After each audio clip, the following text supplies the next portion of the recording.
నమస్తే అన్న, అందరికీ నమస్కారం. కువైట్లోని మసీదులకు వెళ్లే వారికి ముఖ్య గమనిక. ఇస్లామిక్ వ్యవహారాల మంత్రిత్వ శాఖ కీలక ప్రకటన చేసింది.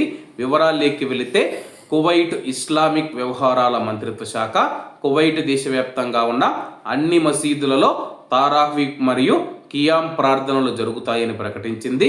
తారావీహ్ ప్రార్థనలు ఈ రాత్రి నుంచి ప్రారంభమవుతాయి మరియు ఈషా ప్రార్థన 20 నిమిషాలకు మించకూడదు.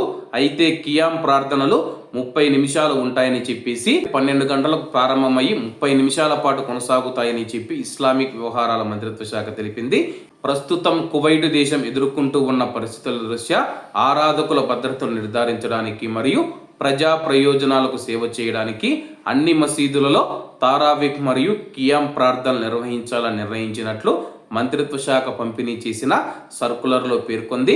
రంజాన్ కేంద్రాలు మరియు అతిథి పారాయణ చేసేవారి రద్దు చేస్తూ అల్లా కువైట్ మరియు అన్ని ముస్లిం దేశాలను హాని నుంచి రక్షిస్తాడని ప్రార్థిస్తూ ఈ సూచనలు పాటించాలని చెప్పి మంత్రిత్వ శాఖ ప్రతి ఒక్కరిని కోరింది.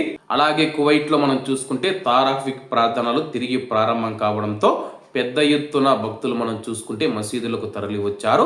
ప్రస్తుత పరిస్థితుల కారణంగా వారం రోజుల పాటు నిలిపివేయడం తర్వాత శనివారం సాయంత్రం కువైట్లోని మసీదులలో తారావీహ్ ప్రార్థనలు చేసే భక్తుల సంఖ్య భారీగా పెరిగిందని చెప్పేసి ఇస్లామిక్ వ్యవహారాల మంత్రిత్వ శాఖ కొత్తగా జారీ చేసిన సర్కులర్ ప్రకారం కువైట్లోని మసీదులలో నిన్న అర్ధరాత్రి కూడా ప్రార్థనలు అయితే జరిగాయి అన్నమాట.